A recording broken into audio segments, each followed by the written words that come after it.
Today in Stress Eating, a 50-year-old recipe has gone viral. Pancake soup. You cut hot cakes into strips and put those strips into beef bouillon.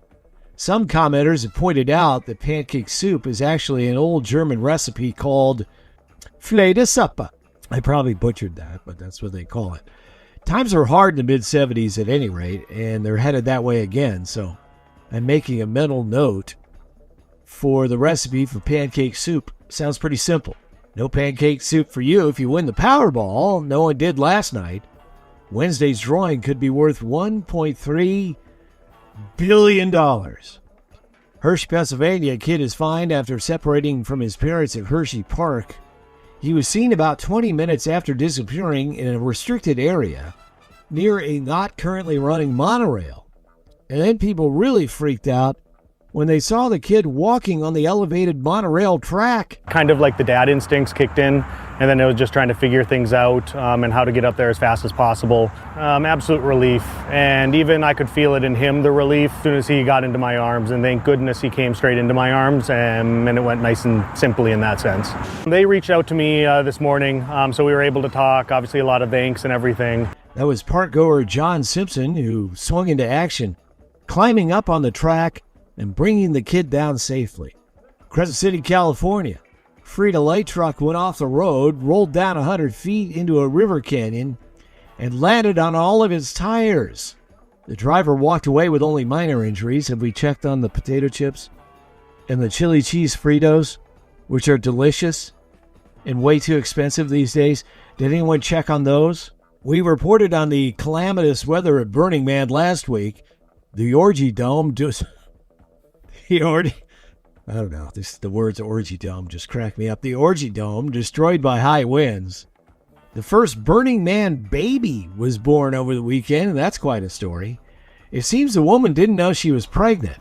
God help us if she was gobbling drugs all weekend, which people do at Burning Man. Fortunately for her, her neighbors at Burning Man were qualified to deliver her baby that she didn't know she had. This baby makes me an aunt. Very, very, very surprising.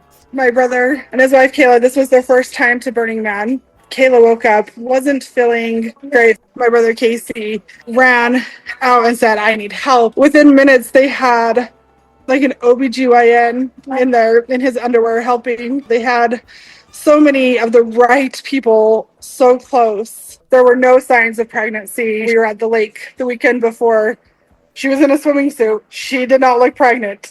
That's the sister-in-law of surprise mom. By the way, Burning Man also took a dark turn as police are investigating what they believe is the first Burning Man murder. A victim found dead in a pool of blood. Los Angeles police tracked down a luggage thief at LAX because the owner had an AirTag in his suitcase. When police found the guy, he was just putting on some of the victim's clothes.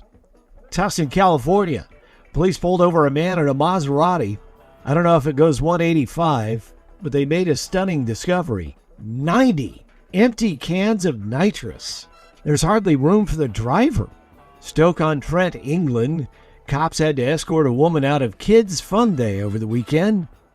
That's because she had climbed on top of a Peugeot, stripped down to her skivvies, and was twerking on top of that car in full view of all the kids at Kids Fun Day. Kids Fun Day just became a lot more fun, Ma. Birmingham, Alabama, 4 women facing charges for encouraging 2 middle school kids to fight after school. Miami, a 51-year-old man facing 48 charges for repeatedly dropping empty beer bottles from his high-rise apartment. Amazingly, he didn't hit anyone. This reminds me of college. Finals week in the dorm, Rogers Hall at Washington State University. For a good solid hour, I was on the second floor. Guys up at like the 11th floor kept dropping beer bottles out of their window. And it took an hour for campus police to arrive and get there. I saw someone narrowly miss getting hit in the head. And we're like, what the hell is going on? We called the cops. They didn't show up for an hour. Thank God no one was hit that night. Kerrville, Texas, a bit of good news where earlier this summer we saw deadly flooding. A kitty named Clover, missing since that night, found and reunited with his humans. Orlando, 23-year-old has been charged with taking upskirt videos in the University of Central Florida Library. He is Yansu William Lee. He says capturing videos was his job. And by job, he means he sells his upskirt videos on the dark web. That's not a valid excuse, sir. Miami, speaking of jobs, Michael Hudak used to be a TV reporter for WSVN in Miami. That is, until he was charged with breaking into his neighbor's home while the neighbor was on vacation, and Hudak is accused of stealing a $16,000 Rolex. He then took it to a pawn shop. Now, I wonder if that crime was inspired by the outstanding Apple TV series Your Friends and Neighbors with John Hamm. It's really good. No spoilers. Good show. Raleigh, a proposed change in police officer conduct laws in North Carolina would ban cops from having sex in their cruisers, having sex while on duty, and having sex with trainee officers. So apparently, up until now, all of that was allowed. Now no one will want to be a cop. How about drinking on the job? Doesn't say anything about that. Today's Ohio Proud moment, Walbridge. A cop has been fired and faces charges. Showing up to a possible burglary drunk. Visibly so. It almost makes me feel sad for the village residents that are they really reliable to call on for future emergencies? I think that if it was just a regular, everyday guy, we would be in jail right now waiting to see the judge on Tuesday. He was just standing in the street staring at us, watching me talk on the phone. He was noticeably intoxicated. He appeared to be staggering and stumbling as he was walking up to us. We called back to dispatch and expressed our concerns. That's the couple who called the police twice. Drunk cop blew twice the legal limit at the scene. East Rutherford, New Jersey. Man very excited to see Korn. It was a Korn show in MetLife Stadium the other night. Are they big enough to play a stadium? No, not on their own, but Deftones, Avenged Sevenfold, and System of a Down were also playing. Anyway, this guy is in his seat, clearly masturbating. Another concert goer punched the guy, and then security hauled him out. And if you want to see all this, apparently the video is posted on TikTok. I will pass. Concord, Massachusetts. A 48-year-old woman arrested after crashing her car.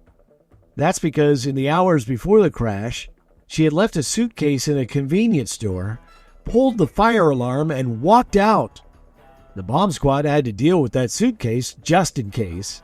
Turns out it was not a bomb, and it's not clear what she was trying to accomplish with that whole thing, but she did manage to create quite a stir. Finally, I'll leave you with this, a great idea. I would like to see these around here. We see the little libraries in a lot of neighborhoods. It's a little house. People put books in them. It's charming, and usually the books are not of interest to me, but if it's filled with kids' books especially, that's great. So anyway, same idea in London, Ontario, where a father and son have built a Hot Wheels library, the little cars. You can borrow and play and then bring them back. Hopefully the kids will bring them back. So we'll see how their Hot Wheel library for kids goes. I think that is an outstanding idea. All right. Have a great day. We'll chat again tomorrow.